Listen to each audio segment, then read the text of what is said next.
Hello বন্ধুরা, আজ আমি রান্না করব উচ্ছে রায়তা। আলু, বেগুন, কাঁচকলা, উচ্ছে লম্বা লম্বা করে কেটে নিয়েছি। এবারে কড়া বসিয়ে দিয়েছি, কড়াই দিয়ে দিয়েছি তেল। তেলটা গরম হওয়ার অপেক্ষা করছি। তোমরা অনেকেই আছো উচ্ছে কাঁচকলা খেতে চাও না, তাই আমি যেভাবে রান্না করছি একবার বাড়িতে ট্রাই করতে পারো। এখানে আমার তেল গরম হয়ে গেছে, বড়িগুলোকে লাল লাল করে ভেজে নিয়েছি। সেই তেলেই দিয়ে দিচ্ছি 5 ফোড়ন, দিয়ে সমস্ত সবজিগুলো দিয়ে দিলাম।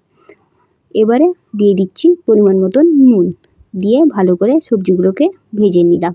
দিয়ে দিচ্ছি পরিমাণ মতন হলুদটাকে দিয়েও সব সবজিগুলোকে ভেজে নেব। এখানে আমার ভাজা চলছে, তো তোমরা এই রান্নাটা বাড়িতে একবার ট্রাই করতে পারো। এবারে দিয়ে দিলাম আদার রসটা দিয়ে ভালো করে কষিয়ে নেব। কষানো এখানে আমার হয়ে গেছে। এবারে দিয়ে দিচ্ছি কাজু বাদাম বাটা, রাই বাটা, জিরে বাটা, 3টে বাটাকেই একসাথে বেটেছি, তো তোমরা একসাথে বেটেই দিতে পারো। এবারে ভালো করে মশলাটাকে কষিয়ে নেব। এখানে আমার কষানো কমপ্লিট।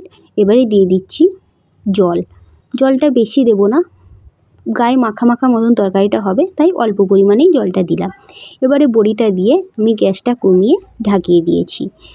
তো এখানে আমার তরকারি রান্না কমপ্লিট। আমার রান্নাটা তোমাদের কেমন লাগলো অবশ্যই কমেন্ট করে বলো। তো আজকের মতন এইটুকুনি, টাটা। দেখা হচ্ছে নেক্সট কোনো ব্লগে। আমার চ্যানেলটাকে তোমরা সাবস্ক্রাইব করে দিও। টাটা।